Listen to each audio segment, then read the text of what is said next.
Anyone familiar with the Foundation or any top secret organization knows that there is a lot of information that cannot get out. Like, under penalty of death, this info has to stay top secret. Naturally, all the research done in writing has to undergo a review process. Scientists and doctors write reports detailing what they've found, and then someone with more clearance decides what can be safely published and what needs to have a big black box printed on top of it. You might be wondering what the difference between redacted and expunged is then, because they both show up so often. Redacted information is stuff that is only available to higher clearances, so it still exists and is accessible, but definitely not to everyone. If data is expunged, then it's gone. The stuff has been deleted, put into a blender on pulse mode, and then burned. Then the ashes are baked into a loaf of dark bread fed to the ducks by the lake. The ducks are then killed, their corpses freeze dried, and all witnesses are administered amnestics. Yeah, what'd you think top secret meant, huh? So of course, there is plenty of terrifying information hiding behind the Sharpie sensors. The Foundation wants to keep this from the general public, but that just makes us want to know more. Hello horror heads, and welcome back to the scariest channel on YouTube, Top 5 Scary Videos. I'm your horror host, Keegan Hughes, and today we're going to take a look at the top 5 scariest redacted SCP monsters. So put on your sunglasses and pull your ball caps down over your face, because we're heading into some secret, spooky territory. Before we get started, make sure to give this video a big thumbs up and subscribe for more SCP secrets.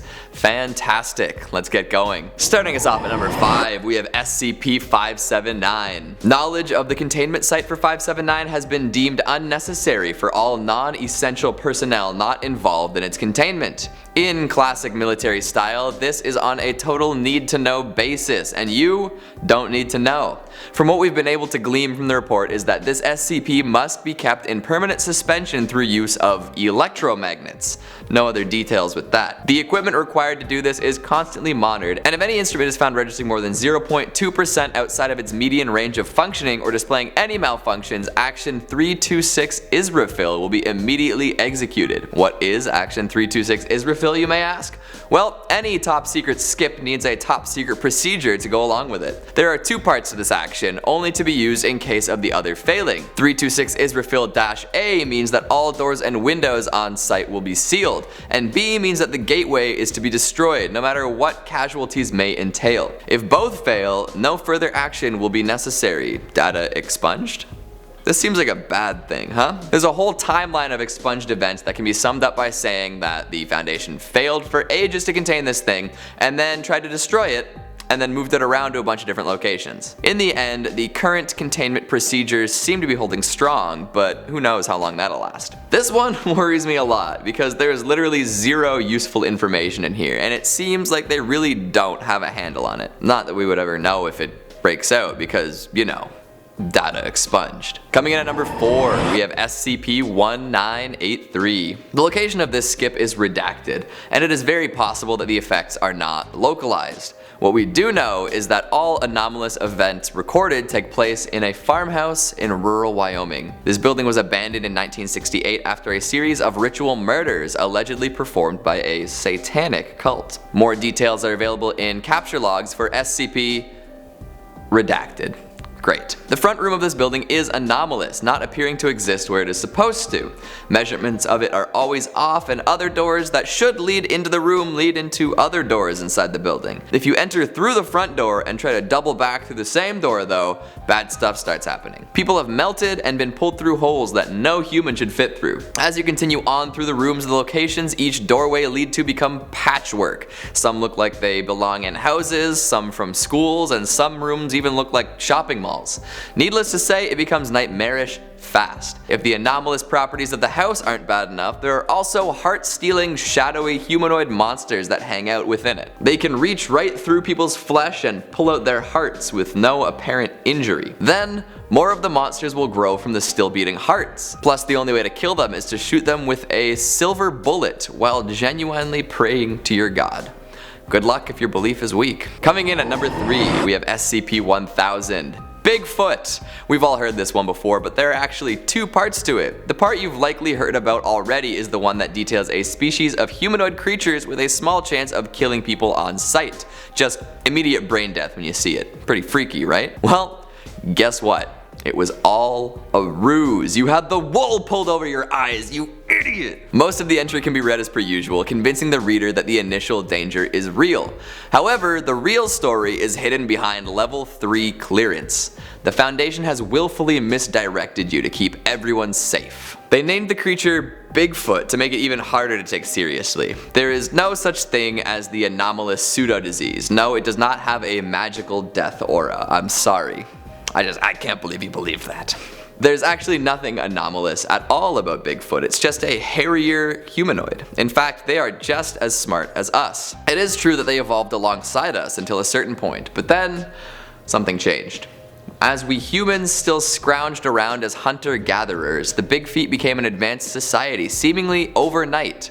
They developed tools, weapons, agriculture, they even domesticated animals. With these advances, they spread across the planet quickly and soon had an entire society. They invented things that we still don't fully understand. Somehow they came up with organic technology, turning trees and birds into fast-moving ships, herds of animals into trains, bushes into flying vehicles. After a little while of this, us regular humans almost went extinct.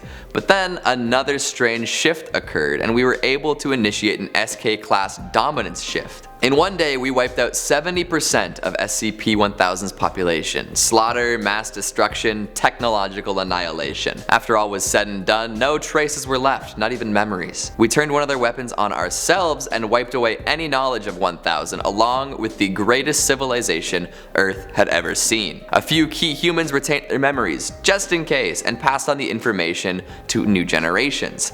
Folks returned to their hunter-gatherer ways and we evolved to where we are today. So the Big Feet we see today are just like us, but with the latent knowledge that we took everything away from them. No wonder the Foundation wants us to think that they're dangerous. The scariest part? This message discovered by a researcher. We forgive you. Given choice for now, not forever. Let us back in. Oof. Coming in at number 2, we have SCP-2317. This one was originally thought to be related to 231 and 231-7. The numerical resemblance is definitely there. However, it becomes apparent as you read through the file that this is just a misinterpretation. There are 7 iterations of the report, each revealing more information. Each iteration requires higher level clearance to access, meaning the less you have, the more vague it'll be, letting your imagination fill in the gaps. If you were to look at the first few versions, you would probably walk away with the idea that 2317 is the Scarlet King, or a version of it. There are many similarities to other Scarlet King entries, including a painstaking ritual. If you make it through all the way to the last version, which requires 05 level clearance, you realize then that it's even worse than the Scarlet King in some ways. The entity is revealed to be the Redacted, Devourer of Worlds. The cosmic creature was captured and imprisoned by mystics in 1894, but the chains binding it were accidentally damaged. Organizations predating the Foundation tried desperately to repair them, bankrupting themselves in the process. So now there isn't much folks can do to prevent its eventual escape. The biggest threat it poses is internal despair and panic at the Foundation, so for the time being, false containment procedures have been put in place. 220 Calabasas includes elements commonly known from ritualistic magics, religious rites, occult organizations, and special containment procedures. These actions don't actually do anything, but they do keep morale up by introducing a seemingly real way to keep it controlled. If the chains do break, we could have an XK class scenario on our hands. The 05 member who okayed the false procedure has also expunged all data referencing the actual threat.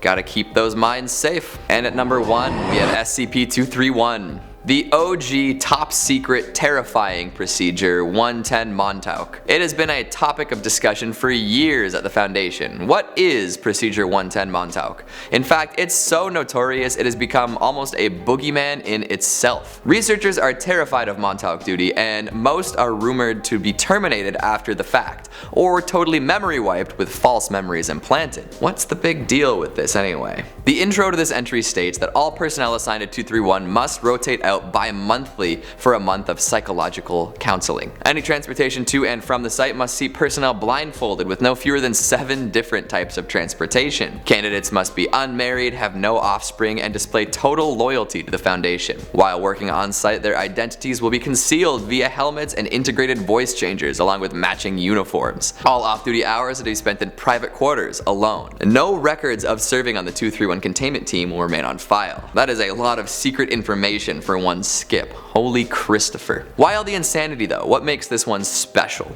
Well, SCP-231 is a weakened Scarlet King. 7 girls were rescued from a Scarlet King sex cult and taken into Foundation custody. 6 of them died due to old containment procedures, so 110 Montauk was developed.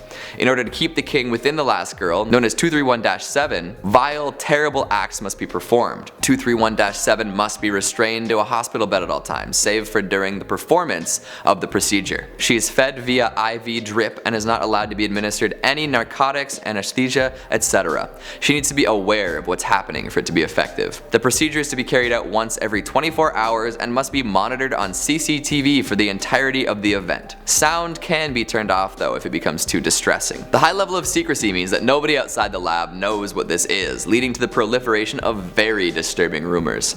There are lots of theories as to what happens, but none have been confirmed. I don't want to say anything too dark on the channel, but I recommend that you research the different tales and theories on your own. You may be surprised by what you find. So, what do you think? Plenty of redacted info throughout the SCP universe, plenty of secrets to uncover. Which of the 5 is your favorite?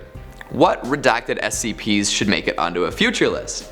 Make sure you let me know down in the comments. Speaking of comments, let's take a look at some of your more mysterious ones from Top 5 Demons That Could End the World, Part 2. Rita Miller says, "Hide the pitchforks, he's onto us." Pitchforks won't do anything, I'd be more concerned about the salt and iron. Diviculus Rostrum says, "Why am I never on the list?" I mean, even if you're doing good demon work, if you neglect to advertise it, you won't get discovered. Start demon networking, maybe post on some demon forums, get the demon awareness up. Neon Crayon says, K-pop fans. Be careful, man. The stands can sense comments like that from miles away. Honestly, for you at this point, I'd consider applying for witness protection. Kami Tenshi says demons are real.